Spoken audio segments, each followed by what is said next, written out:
Hello dear students. आज हम करेंगे H C Verma work and power question number 51 and 52।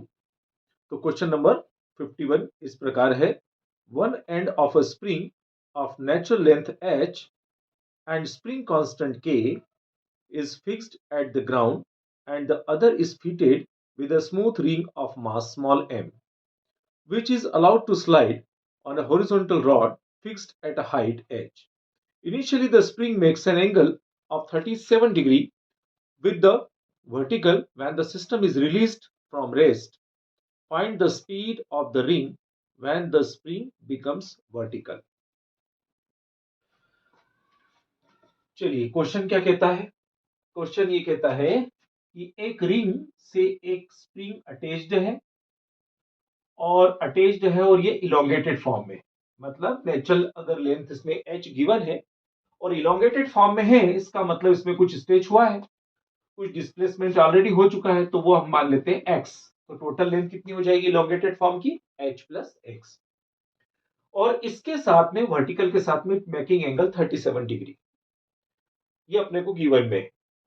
तो सबसे पहले हम क्या करेंगे, सबसे पहले कितना इलोंगेशन है और उसके बाद जब हम रिलीज कर देते हैं, when we have to release this spring, तो इसकी दैट टाइम हम इसकी वेलोसिटी हमको निकालना है। तो वेलोसिटी यहां से वापस से अपनी ओरिजिनल लेंथ या नेचुरल लेंथ पर लाने के लिए वो स्पीड कौन सी होगी वो अपने को कैलकुलेट करना है। तो यहां सबसे पहले हम क्या करेंगे, तो सबसे पहला काम हमारा रहेगा डिस्प्लेसमेंट, जो इलोंगेशन हुआ है वो इलोंगेशन हम कैलकुलेट कर लेते हैं।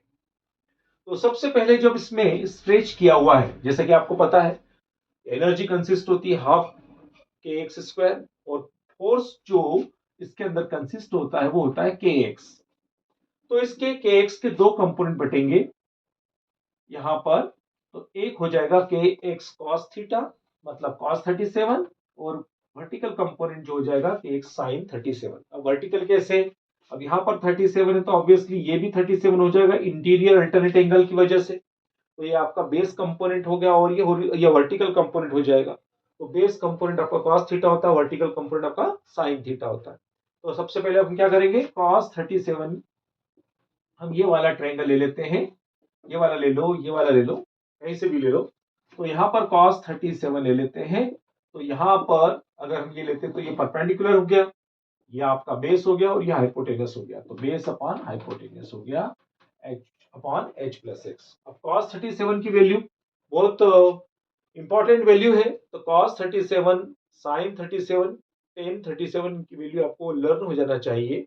cos 37 की वैल्यू होती है 4/5। तो और साइन की वैल्यू कितनी होती है 3/5। तो टेन की वैल्यू कितनी हो जाएगी 3/37 की 3/4, याद रखिएगा। तो अब ये cos 37 की वैल्यू कितनी हो गई 4/5, h upon h plus x. 4 का मल्टीपल करेंगे क्रॉस में, तो 4 इंटू एच प्लस एक्स और 5h, 4h, 4x, ये कितना हो गया 4x equal to 5h minus 4h। तो आपका ये h x equal to h/4। तो चलिए ये हो गई x की वैल्यू। अब रहा वेलोसिटी का, इसकी स्प्रिंग को जब हम रिलीज कर देते हैं, मतलब इनिशियल इसकी जो काइनेटिक एनर्जी वो 0 थी, तो उसमें कौन सी एनर्जी कंसिस्ट थी स्प्रिंग में, spring energy. Laws of conservation का भी ध्यान रखिए कि laws of conservation of energy में सारे जितने भी आपके जो फोर्स होते हैं उसमें कौन से वर्क हम जो लेते हैं, जो कंजर्व फोर्स होते हैं वो वाले कंजर्व फोर्स कौन कौन से होते हैं, स्प्रिंग फोर्स, ग्रेविटेशनल फोर्स, ये सारे फोर्सेस होते हैं। खैर वैसे हम वर्क एनर्जी थ्योरम भी लगा सकते हैं। तो वर्क एनर्जी थ्योरम के अकॉर्डिंग अगर देखा जाए तो स्प्रिंग एनर्जी, इसके अंदर स्प्रिंग एनर्जी है वो किसमें कन्वर्ट हो गई, आपकी काइनेटिक एनर्जी में कन्वर्ट हो गई। तो चलिए काइनेटिक एनर्जी आपकी हाफ mv² हो गई, दोनों तरफ से हाफ ऑफ कैंसल, के ऑलरेडी आपको के ही दे रखा है। x की वैल्यू कितनी हो गई h/4, mv²। तो आपकी v कितनी हो जाएगी, h/4 k/m, ऑलरेडी रूट में आ जाएगा, और ये आपकी वेलोसिटी हो जाएगी। तो ये हो गया आपकी वेलोसिटी का फॉर्मूला, h/4 रूट k/m। चलिए क्वेश्चन नंबर 52।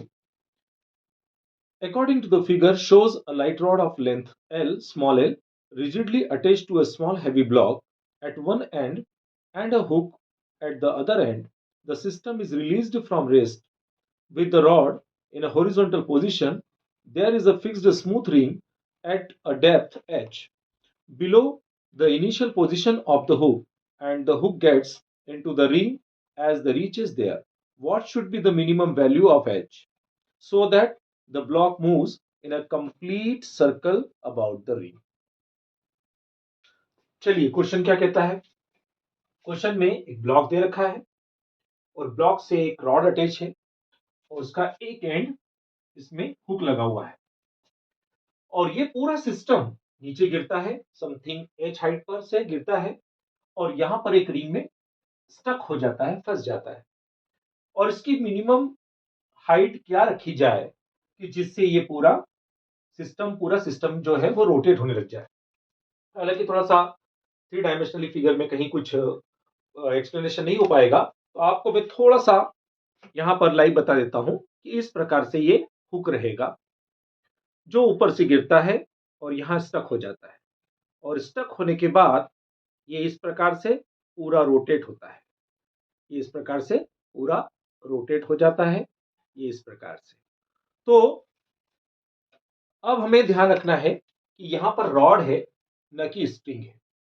तो उस केस में आपने पहला एक डेरिवेशन देखा होगा कि सबसे पहले अगर यहां पर इसकी रेडियस अगर r है और मान लीजिए ए कंडीशन और हम यहां पर लेते हैं बी कंडीशन, तो यहां की मिनिमम वेलोसिटी थी 5gr। किस केस में, जब यहां पर टेंशन मैक्सिमम था, और यहां पर क्या हो जाएगा, ऊपर जो था वहां पर टेंशन यहां पर 0 हो गया था, तो यहां पर वैल्यू कितनी थी, gr। मतलब आपने वो डेरिवेशन किया था mv²/r इक्वल टू इस बॉडी का वेट और टेंशन, ये दो चीजें आपने अप्लाई की थी। लेकिन अब क्या हो रहा है, अब इस केस में, रॉड के केस में, इसकी लेंथ r की जगह l आ जाएगी। mg तो ऑब्वियसली बॉडी का वेट है ही, लेकिन यह जो टेंशन है वो भी आपकी बॉडी का वेट ही आएगा। भाई बॉडी का वेट भी वही तो है, टेंशन, वो फोर्स लग रहा है ऑलरेडी, तो वहां पर आपका 2mg हो जाएगा, ये mv²/L। तो आपका यहां v कितना हो जाएगा, 2gl। अब हम क्या करेंगे, ये हमारी जो ऊपर से जो वेलोसिटी रिक्वायर्ड है वो हो गई आपकी 2gl। अब हम क्या करेंगे, अब हम laws of conservation of energy लगा देंगे। तो हमारी टोटल यहां से यहां तक गिरने में जो पोटेंशियल एनर्जी हो गई थी वो mgh, क्योंकि हमें h की वैल्यू निकालना है, और ये किस में कन्वर्ट हो गई, आपकी काइनेटिक एनर्जी में कन्वर्ट हो गई। तो m से m कैंसिल, gh और 1/2, और v की वैल्यू 2gl जो हमने निकाल ली है, √2gl, तो रूट और square cancel out, 2gl, 2 cancel, g cancel, then h equal to l। तो इसकी जो हाइट रखना है वो इसके रॉड की लेंथ के इक्वल रखना होगी, जिससे ये पूरा रोटेट हो जाए। आई होप सो आपको सवाल समझ में आ गया होगा। Thank you.